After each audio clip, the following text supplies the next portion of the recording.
Hello and welcome to Pillars of Wealth Creation, where we talk about creating financial success with a special focus on business and real estate. I'm your host, Todd Dexheimer. Now, let's get to it. Are you having a hard time finding great investment properties? Unfortunately, the best deals are rarely found locally. Successful investing begins with the right properties in the right markets. Norada Real Estate provides everything you need to invest in the best deals across the U.S. Our simple, proven system will help you create real wealth and passive monthly cash flow. Get your free copy of the ultimate guide to passive real estate investing at noradarealestate.com/guide. That's NORADA realestate.com/guide. Welcome to Pillars of Wealth Creation. I'm your host, Todd Dexheimer, and I'm excited for another great episode of Hump Day Hustle. With me, I have John Stiles. John, how are you doing today? Doing great. How are you? Fantastic. Thanks for joining me.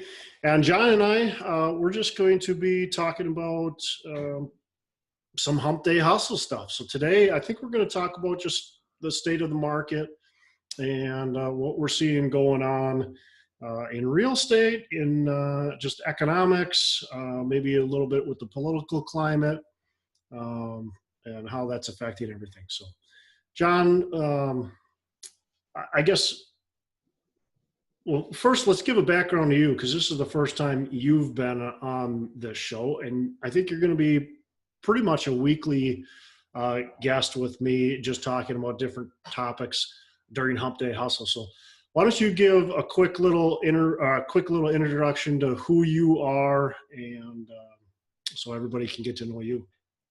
Yeah, sure. And again, thanks for having me on here. So I got involved in real estate back in 2010. Started really at the bottom of the totem pole, if you will. I didn't go to school for marketing or for business, so I didn't have a lot of background on that. But I just started as a leasing agent, advertising and renting out residential rental units. From there, I worked my way into being a property manager in the Twin Cities here.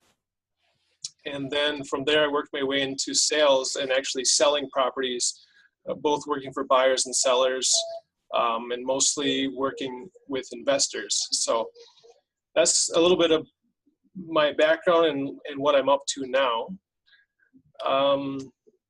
So yeah, and I right now I am working with a company called Bridge Realty, so I need to disclose that's the broker I'm a part of. So John, you selling some residential, some commercial? You doing leasing transactions too still? I'm mostly working on the residential side, but with a lot of investment properties. So 1 to 4 unit properties. I want to be one day an apartment owner myself, and so I'm getting involved with that at kind of the beginning stages here. But sure, well, you got to start somewhere, right? You got to learn and grow into that. So yeah, well, I appreciate you being part of this, definitely. So let's talk a little bit about what's going on in the market today. You being a realtor, you got a real pulse of the real estate market and residential and where it is. I started in 2008, and 2000. I was really on the sidelines in 2005 and 6 and 7, and I do remember one of my best friends telling me, I think I said something about the market. We're going to see this market's just going to crash, and he goes, it's not going to crash. He goes, they're not making any more. They're not making any more land. And I said, well, yeah, but they sure are making a lot more houses. Yeah. And I can't see how people are paying this much money for these houses. And I'm not some sort of genius. And, I was on the outside looking in, and I didn't predict this massive of a crash that happened. But so from there, we went through this massive recession, which everybody knows. The real estate market absolutely crashed, and now things have been picked up, I think, since probably like 2013. What do you see in the market? What are buyers like, and what are sellers like? Can you give us a little of what you're seeing? Yeah, it's a really interesting market. I mean, as far as the price points go, we've actually met and surpassed the highs of the peak that we all know about as the bubble, of 2006 to 2008 type of thing. So we've reached those prices already, and even gone past them, depending on what specific real estate niche you're looking in. I would say the really big difference between now and 8 to 10 years ago is the inventory and supply that's available. If you're out there and you're ready to buy a property, it's slim pickings right now. So, of course, we're kind of changing the seasonal market right now. We're going into fall here. School has started, so things change a little bit during those seasonal changes. But the overall market trend, the inventory is just down, so it makes it tough to be a buyer right now. Both in residential, if you're looking to move in, or if you're looking to invest in something. What's the, I guess, overall feel from your buyers? Like, what are they saying? It depends. Each situation is a little different, but for my investors, a lot of them are just kind of trying to play it safe, and they're not too active right now. So, as being a buyer's agent, there's a lot of frustration. Either you got people that are kind of sitting off the sidelines and waiting it out, or you've got some people that they're trying to go get it. But when you get into a lot of the multiple offer situations, it can be frustrating for those buyers. So, yeah, definitely. Yeah, I would agree. I'm actually don't typically sell residential real estate, but I'm actually working with one of my friends who's wanting to buy another house. And I helped them buy their first house back in probably 2000. I can't remember when it was. Whenever the tax credit was available for first-time home buyers. Okay. Whenever that was from the Obama stimulus. So he bought then, and now he's trying to buy again, and it's definitely frustrating. The competition is like you said, it's really fierce. It's people. There's just not much inventory. So when the property does come on the market for a decent price, it gets snatched up pretty quick, and people pay for higher than what I think it's worth. But who's to say what it's actually truly worth? So how long will this keep going? That's I think one of the biggest questions. Yep. Well, and nobody has a crystal ball for that. But for those people who need to move, maybe they've had a job transfer, maybe their kids really need to be in a certain school district, or whatever the situation is. Maybe their family's growing, they need a new place. They just got to be out there basically day one when the property's active on the market, and have their offer ready to go. Make sure their financing is ready to go, because if you're going to think about it, it's not going to be there when you're ready. So.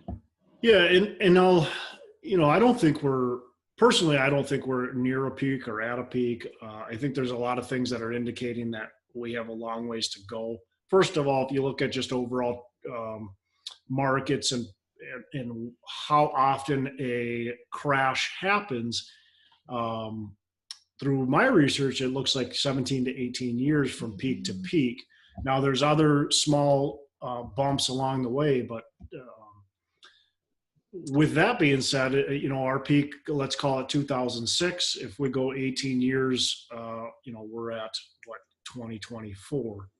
And then when we look at, typically a peak happens at, a new peak happens higher than the old peak. And in Minnesota, in the Twin Cities, we're slightly higher than 2006, but not a lot. And overall, not a lot. And overall, throughout the country, we're actually, I think we're still, at least the last data I looked at, we're still slightly below 2006 levels.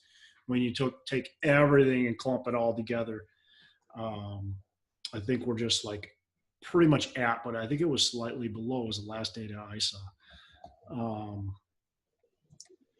Yeah, sometimes it depends which data set you're looking at. It can vary a little bit. Yeah. So. Yeah, and it probably does. It probably matters how much data they're polling and exactly what markets and all that kind of stuff. So yeah. Either way, we're close, whether we're slightly above, slightly below. We haven't seen this big, huge run up. So that's another reason. And then the other thing is, let's talk about the economy. I mean, the economy is doing well. It's nothing super impressive, but it's clipping along. We've got, good, just slow growth, which I think is healthy, actually. We don't have really fast growth. When you have fast growth, people get excited and they think everything's rosy, but eventually that fast growth crashes. So we've got that nice steady growth. We've got low interest rates. We've got a tight lending market, but an open lending market. And what else? I mean, what else are you seeing that you think is good or bad? Yeah, I mean, the overall market is, especially nationwide, isn't something I track super closely because I'm kind of hunkered down into my little niche here of the Twin Cities and in real estate as well. But yeah, that's the general sense. I don't talk to a lot of people that are unemployed these days compared to 10 years ago. So, and specifically in the Twin Cities, there's a lot of great large companies that are growing, and our overall economy, it's definitely changing. I mean, obviously we've heard a lot about things going more to online companies, and there's questions about, is physical retail shopping centers really a lasting thing in today's economy? So people have to be ready to change. But the overall market, like you've mentioned here, is growing and getting better. So you just have to be ready to change with it. So, well, I think that's a perfect, valid point to bring up. You got to be ready to change and looking at what's going on in the market and where you're at. If you're buying a retail center and you're expecting traditional retail in it, you might be in for a rude awakening. But if you're going to buy a retail center and you're going to put some service industry in there, maybe workout type gym, hair salon, a massage, a chiro, something like that. Well, you can't really do that stuff online. You can't get a massage on Amazon.com, at least not that I know of. And so, those, you have to have that brick and mortar.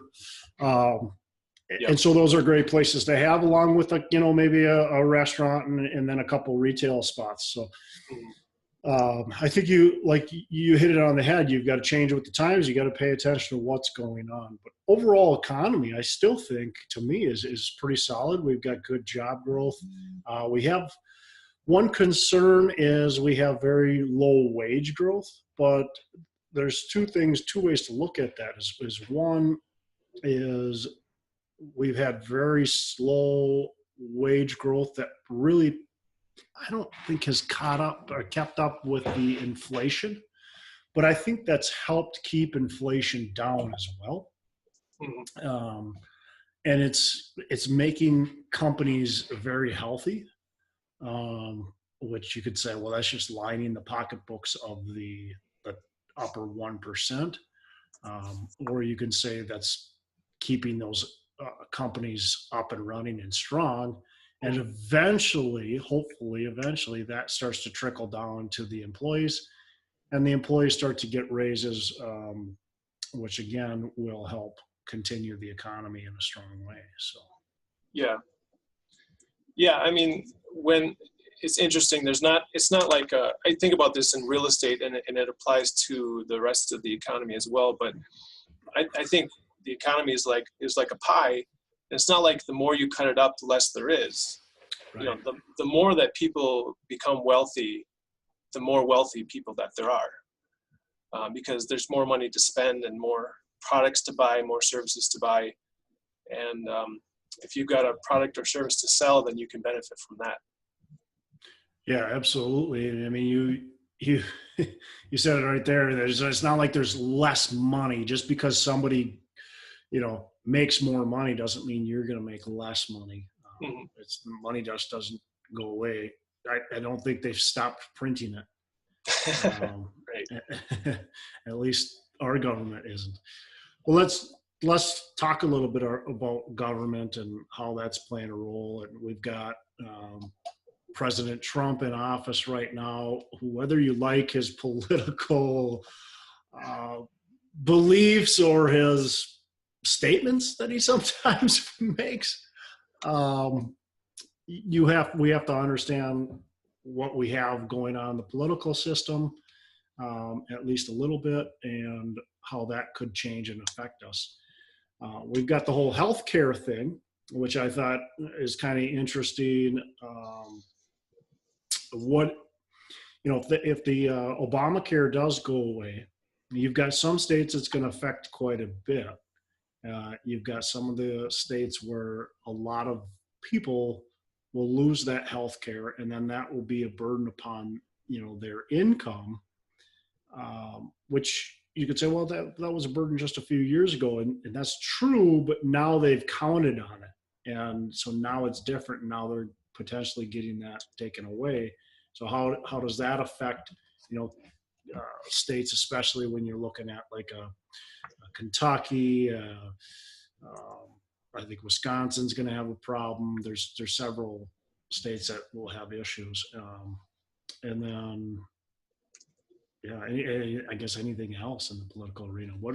Do you pay attention? A, do you care? B, well, I do pay attention and I do care, but at the same time, I try not to widely state what I'm doing because publicly, I'm a public figure to some extent myself, whether or not you know me outside of this podcast. But it's not in my business interest to actually upset half of the population. But at the same time, these things do affect us as far as the healthcare goes. I know it affects myself, being an entrepreneur, self-employed. I've had to buy my own health insurance for the past several years. I think for the past 11 years since I've been out of college. Since I've been out of my parents' responsibility, I've had to purchase my own health insurance, and it has become too expensive. So I've just, I guess, personal story here. I've gone off. I've canceled my health coverage. And I've joined up with something else. It's a medical sharing expense kind of club, if you will. So that's just a little about my personal situation. But yeah, it's a huge deal. A lot of people have to deal with it. And you would hope that, whichever side of the fence you're on here, Republican, Democrat, or otherwise, you can probably agree that our current situation isn't working out and something needs to change. Yeah. So definitely hope our congressmen and senators can get to working on that right away. So. Yeah. And I do think we need to pay attention to what's going on politically, but I do think part of the thing with political and really taking too much thought into what's going on politically is that there's certain things you can control and there's other things you can't control. And we can sit there and go, this is the economy, this is what is happening with the economy, and this is the growth, this is the decline, whatever, and kind of gauge our investments and gauge our business based on that. And then there's the political thing. Do we want to guess what Mr. Trump is going to do? Do we want to guess what North Korea is going to do? Do we want to guess what China is doing? And do we want to think about that? And I think the answer is, if you decide, I'm going to take that political gamble and guess, you're going to be just sitting there doing nothing. and there's no reason to invest. There's no reason to run a business if you're just going to sit there and gas, because we could be nuclear bombed by North Korea tomorrow. You just don't know. Donald Trump could make some crazy decision, and that would affect millions of people tomorrow. I hear people talking about the 1031 exchange, and if those of you who don't know what 1031 exchange is, it's just a real estate tax deferment. When you sell a property, you don't have to pay on the profit that you make, as long as you buy a like kind of property. And so people have been talking about that going away for, I feel like it's been 7 or 8 years it's been talked about. That's going to go away. It's going to go away. The 1031's ending. And if we're making our decisions based on that, I think you're really making poor decisions. Yeah. I mean, you do have to work. You got to balance it out. Work with what you have now, and be prudent and wise about thinking, mitigating your risks, for what could happen, but not letting it debilitate you. Yeah, being aware of the situation, but not letting it debilitate you, like you said. I mean, if I'm going to go buy a property and I say the only reason this property works is because of a 1031 exchange down the road, and I know that it's been on the chopping block for 5 to 7 years, that's probably not a prudent decision if that's the only reason I'm buying it. Yeah. But if the numbers work and the cash flow works and everything else works, and the 1031 goes away, does that stink? Yeah. But did that wreck my investment? No. So yeah, I think we should be aware of it. We should understand it, and we should look at mitigating our risks. But But what you touched on there right now is really important. Just you talk about multiple exit strategies. For example, if you get a great property under contract, you could wholesale it, you could buy and hold it, keep it as a rental, you could flip it. There's multiple ways that you can make money off of one particular great deal. So, yeah. And that's the same thing with the business. I mean, you've got to be aware of what's going on along in the political arena that could affect your business. If you're going to start a solar energy business, for instance, and the government has all these incentives now, but that's going to be chopped in the next couple of years and you're dependent on it, well, that doesn't make any sense. If you can still run your solar energy business with those going away, then let's do it. It makes sense. But you got to understand what's going on, what the possibilities are. So anyways, well, that's kind of our hump day hustle. We're getting on a tangent here, but bringing it back to the economy, the real estate overall, political arena. Right now, I feel pretty good about what's going on. I still think we've got some runway to continue our growth. Things are definitely getting more expensive real estate wise, so you do have to be prudent and you have to really be looking at your numbers and making wise decisions. But I don't see the cracks starting that we saw back in 2004, 2005. What's your thought? Do you think the same? Yeah, exactly. Like I mentioned earlier about the inventory levels, until something gives, and this goes back both for sales and for rents, because rent prices are increasing. So until something gives on the inventory front, I don't see the prices dropping very fast at all here. Yeah. So. Yeah. Well, great. Well, thanks for joining us for another episode of Hump Day Hustle. I'm your host, Todd Dexter. I've got with me John Stiles, and we are signing out. Don't forget to like us on Facebook and subscribe and give us 5-star reviews. We'd love to hear your comments. Have a great day. Take care. Want to learn more about real estate investing?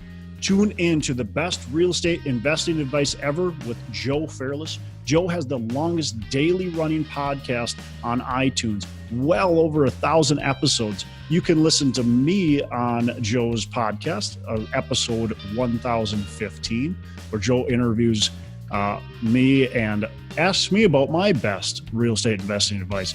Joe has interviewed fantastic guests such as Emmett Smith, Robert Kiyosaki, Barbara Corcoran, all kinds of fantastic guests.